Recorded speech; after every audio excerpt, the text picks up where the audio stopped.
नमस्कार, न्यूज मंच देख रहे हैं आप और मैं हूं विशाल वैभव। अभी जो है हम बीजेपी अल्पसंख्यक मोर्चा कार्यालय में हैं। आपको बता दें कि यहां बीजेपी अल्पसंख्यक मोर्चा के प्रदेश अध्यक्ष मोहम्मद कमरुज़्ज़मान अंसारी और साथ में जो है दो अल्पसंख्यक समुदाय के जो हैं मदरसा बोर्ड के सदस्य बनाए गए हैं, सबीर अहमद और प्रोफेसर खुर्शीद अनवर जो है मदरसा बोर्ड के सदस्य बनाए गए हैं। और हम इनसे जानते हैं, चूँकि लगातार विपक्ष जो है कहता रहा है कि बीजेपी जो है अल्पसंख्यक की विरोधी रही है, इसको लेकर हम जानते हैं कि इन लोगों का क्या कुछ कहना है। फिलहाल के लिए बने रहिए न्यूज मंच के साथ। न्यूज मंच के लिए प्रदीप कुमार के साथ विशाल वैभव, पटना। सर, जैसे जैसे विधानसभा के चुनाव का समय नजदीक आ रहा है, वैसे वैसे विपक्ष लगातार सत्ता पक्ष पर, एनडीए सरकार पर आरोप प्रत्यारोप लगाते रहती है और लगातार ये सुनने को आता है कि जो है बीजेपी बिहार की एनडीए सरकार हो या केंद्र की एनडीए सरकार हो, अल्पसंख्यक विरोधी है और खुद को जो है अल्पसंख्यक का हितैषी होने का दावा करती है। सबसे पहले मैं आपको धन्यवाद देता हूं। तमाम जितने भी मीडिया कर्मी हैं उनको मैं धन्यवाद देता हूं। आज जो है डॉक्टर श्यामा प्रसाद मुखर्जी का बलिदान दिवस है। उस अवसर पे मैं सबसे पहले उनको कोटि कोटि नमन करता हूं। और रही विपक्ष की बात, विपक्ष जो हल्ला करता है कि अल्पसंख्यक विरोधी है भाजपा, जबकि हमारे भारतीय जनता पार्टी, हमारी जो पार्टी है वो संगठन की पार्टी है।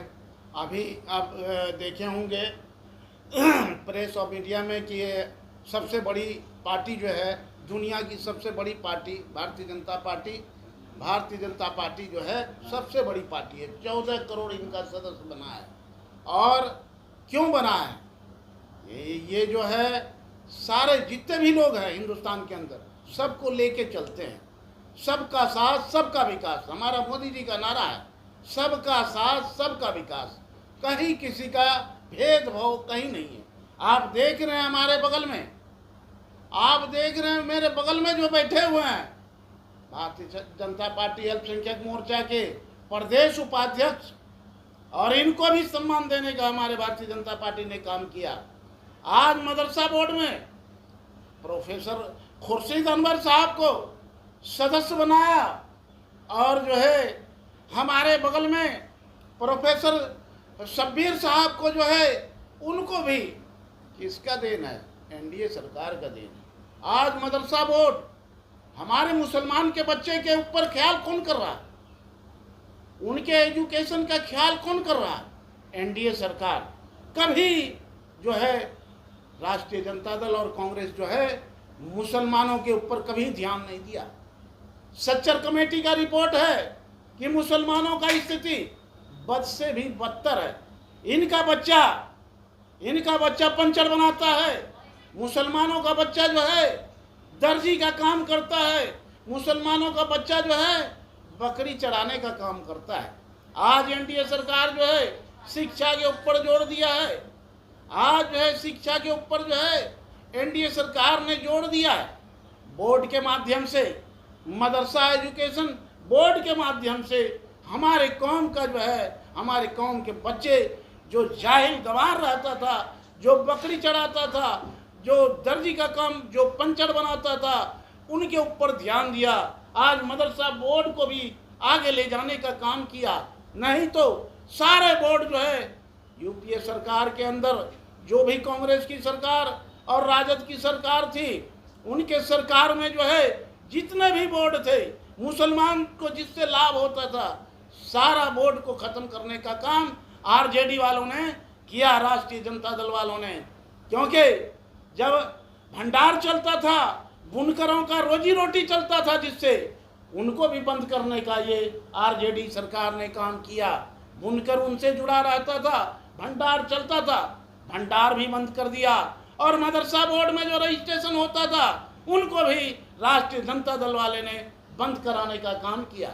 नहीं तो पहले गरीब गुरबे के गांव में, सुदूर देहात में जो है जहाँ स्कूल कॉलेज नहीं होता था, वहाँ मदरसा होता था। वहाँ जो है वहाँ के बच्चे मदरसा के माध्यम से, बच्चे से जो है वो 4वीं 5वीं तक जो है मदरसा में पढ़ के फिर जो है वो बच्चे जो है मध्य विद्यालय हाई स्कूल में जाता था, वो मदरसा को बंद कराने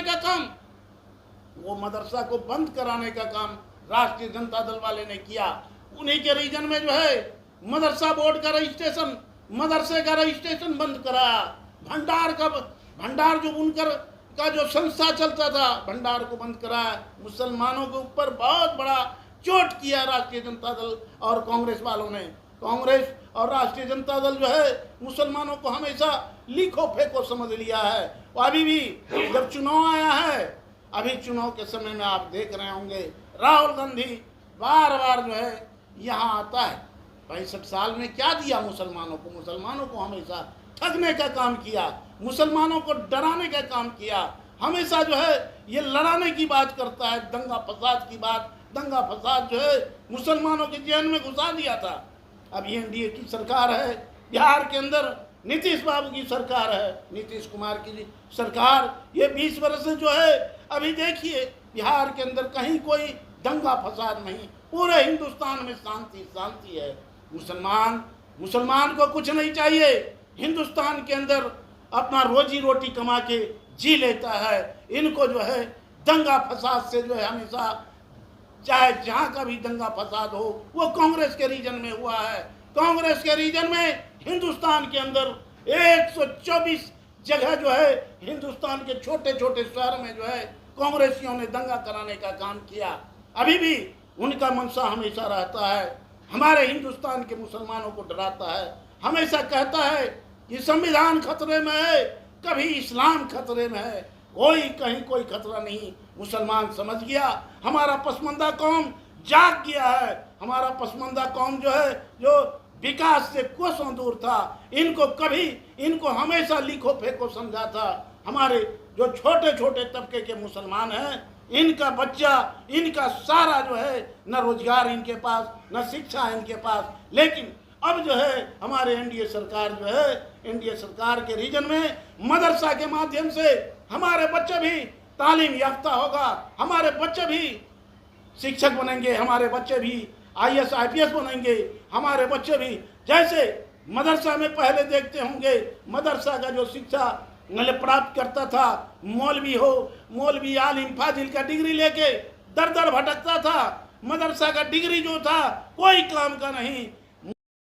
धागा समेट के कपड़ा तैयार करना मोदी जी का भी ये जो है उनका भी सपना है। स्वरोजगार मतलब अपने हाथ से अपना रोजगार, अपना सामान तैयार करके अपने देश में बेचो। और जो है हमारे माननीय प्रधानमंत्री जी का जो सपना है 2047 में विकसित भारत करेंगे। 2047 तक में भारत जो है विकसित होगा, यहाँ कोई गरीब नहीं रहेगा, गरीबी मिटेगी।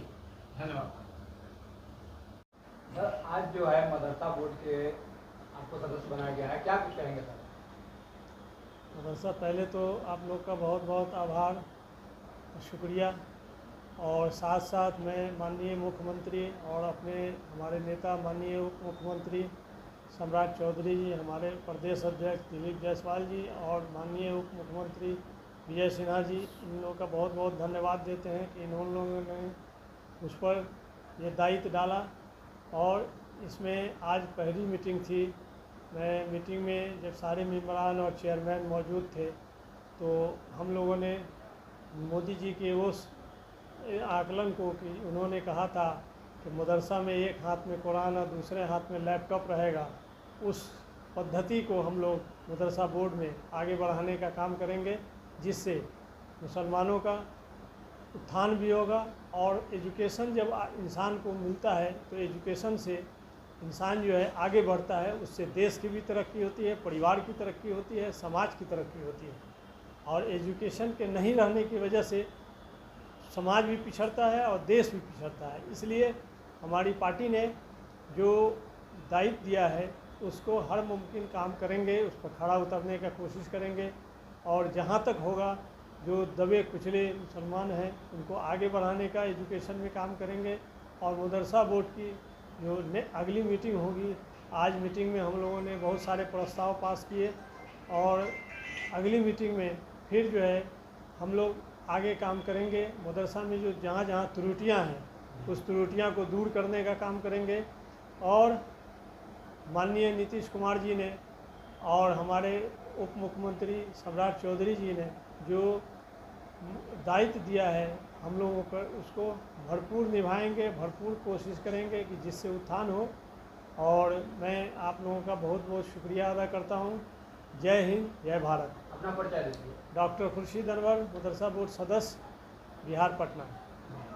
सर, मदरसा बोर्ड के सदस्य बनाए गए हैं, क्या कुछ कहेंगे?